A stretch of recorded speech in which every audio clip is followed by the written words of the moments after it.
La responsabilidad de poner en marcha esa apertura de competencia la tiene el poder, la autoridad organizadora de la movilidad, la persona pública que organiza el transporte público en la zona.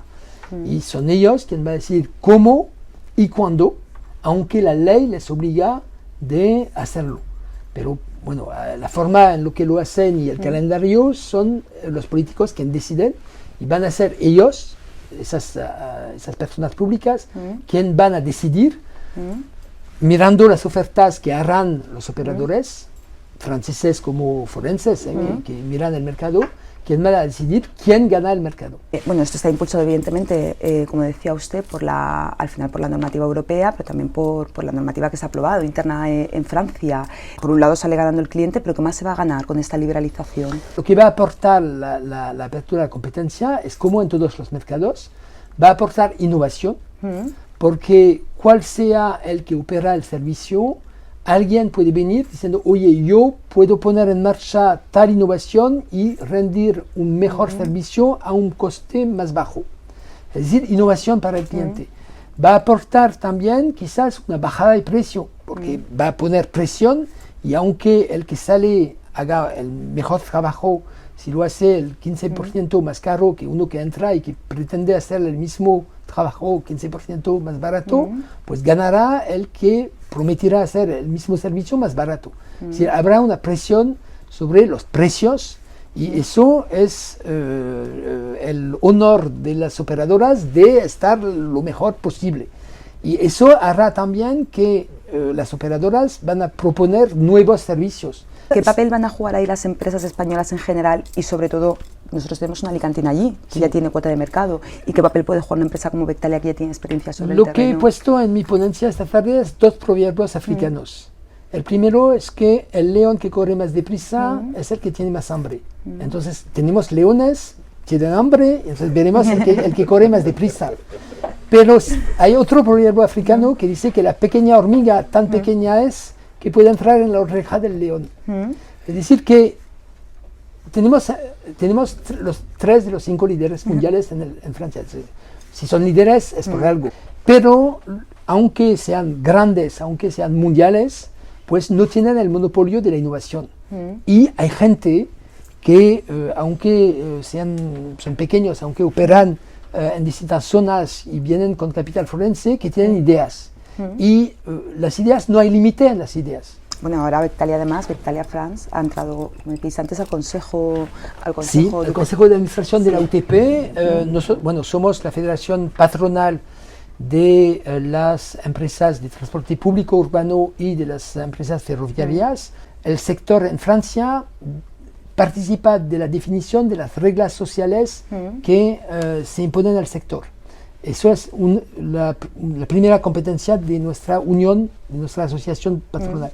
La segunda misión de nuestro sector es hacer influencia al nivel francés y al nivel europeo para que las leyes y reglamentos sean adaptadas, sean lo mejor para nuestro sector.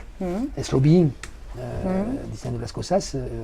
Y la tercera misión es la promoción del transporte público. Creemos en el transporte público como solución a los problemas de la sociedad. ¿Cuál ha sido la experiencia hasta ahora con Vectalia, con las líneas o con las zonas en las que está operando, mejor dicho? Vectalia participó a concursos, ganó concursos en por lo menos 3 zonas, que son Perpignan, bastante próximo de España, pero bueno, es una ciudad importante del sur de Francia.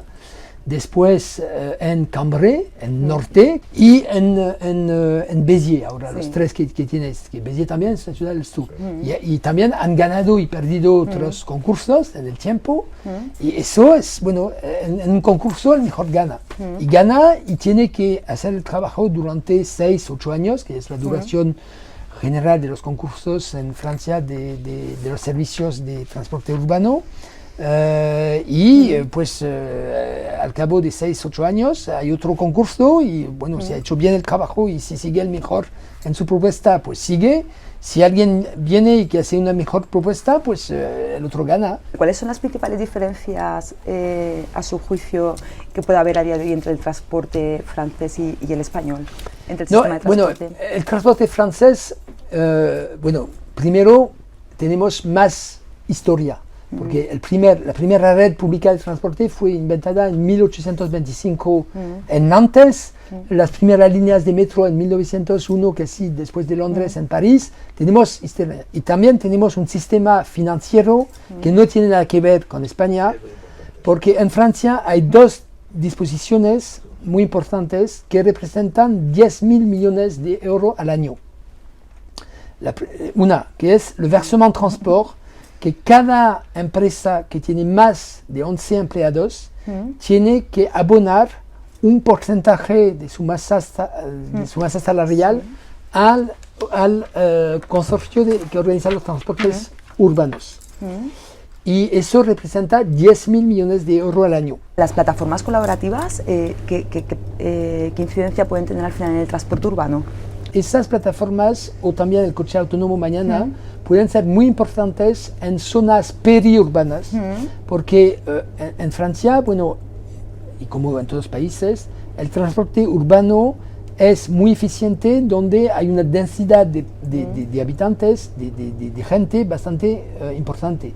Pero cuando vas en la periferia, pues entras en zona donde hay una densidad de población, de gente que trabaja mucho menos, y entonces el transporte urbano pierde su interés, y entonces en esa zona, sea las nuevas movilidades, sea el sistema como BlaBlaCar, el coche compartido, o sea mañana el coche autónomo, tendrá su justificación, pero como complemento del transporte público de más tránsito. Los retos ahora pasan por la calidad del servicio, reducción de costes, pero también el respeto al medio ambiente. ¿Cómo se conjugan tres aspectos tan dispares? Respecto al medio ambiente, transición ecológica con vehículos eléctricos o de gases, y además, por ejemplo, si usas un tren, son 3 gramos de CO2 al kilómetro. Que tu coche, si lo usas sola, son 150, 160 o quizás 200, no sé qué tienes como coche. Es decir, que el tren tiene una capacidad de protección del medio ambiente 30 veces más interesante que el coche usado incluso por 2 personas, por ejemplo. Y por eso el transporte público es la solución, es una solución al problema del medio ambiente. Es decir, que el medio ambiente está totalmente dentro de la reflexión, porque por ejemplo en Francia ahora mismo más del 70% de los viajes en transporte público están ya con electricidad, porque los metros, los tranvías y los buses, porque teníamos trolebuses, ya van con electricidad.